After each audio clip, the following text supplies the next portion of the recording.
नमस्कार दोस्तों, आप सभी का स्वागत है। आज हम आपको एक ऐसी कपूर खानदान के एक नवाबजादे के विषय में बताने जा रहे हैं जिनको आखिर इनकी माँ क्यों जन्म नहीं देना चाहती थी और पत्नी की मृत्यु के बाद ये डिप्रेशन में चले गए थे। ये भी बेहद चौंका देने वाली बात है कि समंदर के बीच बोट ले जाकर ये खूब रोए थे जब इनकी पत्नी की मृत्यु हो गई थी। यानी अपनी पत्नी से बेहद प्यार करते थे और उनके बिना अपने जीवन की कल्पना भी नहीं कर सकते थे। तो आज हम आपको बताने जा रहे हैं शशि कपूर जी के विषय में। शशि कपूर वो स्टार थे जिनकी स्माइल और स्टाइल पर लड़कियां फिदा हो जाती थी, लेकिन उन्होंने ताउम्र सिर्फ एक ही लड़की से प्यार किया। वो थी उनकी पत्नी जेनिफर केंडल। फिल्मी करियर की शुरुआत भी उन्होंने पत्नी की खराब हालत देखकर ही की थी। अपने करियर में शशि ने 116 से अधिक फिल्मों में काम किया। इनमें से 61 इनकी सोलो हीरो फिल्में रही और ज्यादातर सफल थी। बात 1937 के आसपास की है।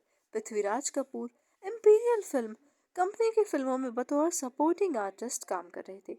साथ में खुद को हीरो के रूप में स्थापित करने की जद्दोजहद भी चल रही थी। इसी वक्त पत्नी राम सरनी प्रेग्नेंट हो गई। प्रेगनेंसी की बात सुनते ही वो काफी दुखी हो गई। दरअसल इससे पहले उनकी संतान राज कपूर और शमी कपूर थे।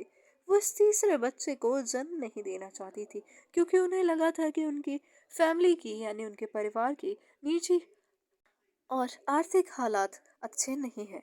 इसलिए वो नहीं चाहती थी कि वो तीसरे बच्चे को जन्म दे। ऐसे में अबॉर्शन की भी कोशिश की थी। कभी साइकिल से गिर जाती तो कभी सीढ़ियों से, कभी कभी तो वो रस्सियां भी कूदने लगती थी। इन तमाम कोशिशों के नाकाम होने के बाद 18 मार्च 1938 को उन्होंने तीसरे बेटे को जन्म दिया, जिसे दुनिया ने शशि कपूर के नाम से जाना।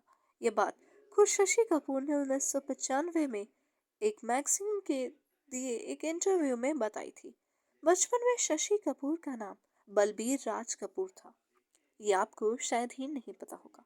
ये नाम उनकी दादी ने रखा था, जो कि उनकी माँ को बिल्कुल भी पसंद नहीं था। इसी वजह से उन्होंने बाद में उनका नाम शशि रख दिया था। माँ प्यार से उन्हें फ्लूकी या संयोगी भी बुलाती थी, क्योंकि वो बिना प्लानिंग के ही पैदा हुए थे। एक्टर बने शशि के जन्म के बाद पृथ्वीराज कपूर ने पृथ्वी थिएटर ग्रुप की शुरुआत की थी। शशि का बचपन थिएटर के सेट पर ही बीता।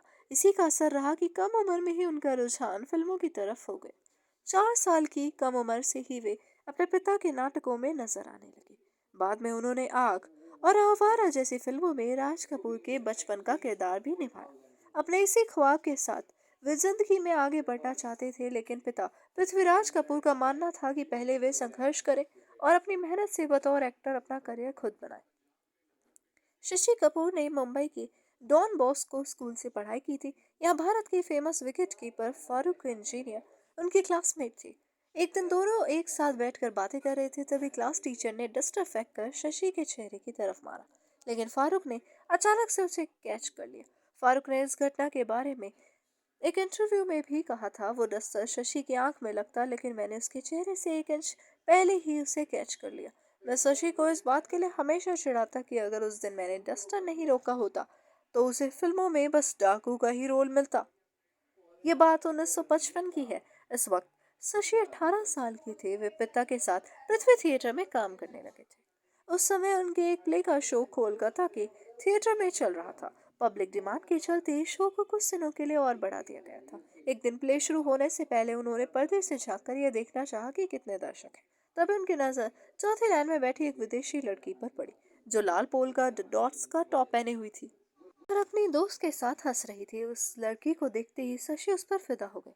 बाद में उन्होंने यह जाना कि वो लड़की शेक्सपियराना थिएटर ग्रुप का हिस्सा है और ग्रैंड फे कैंडल की बेटी जेनिफर कैंडल है। बेहद खूबसूरत लग रही थी और वहीं से उन्हें उन्हें पहली नजर में ही प्यार हो गया और फिर उन्होंने फैसला कर लिया कि अगर वह शादी करेंगे तो सिर्फ और सिर्फ जेनिफर कैंडल से।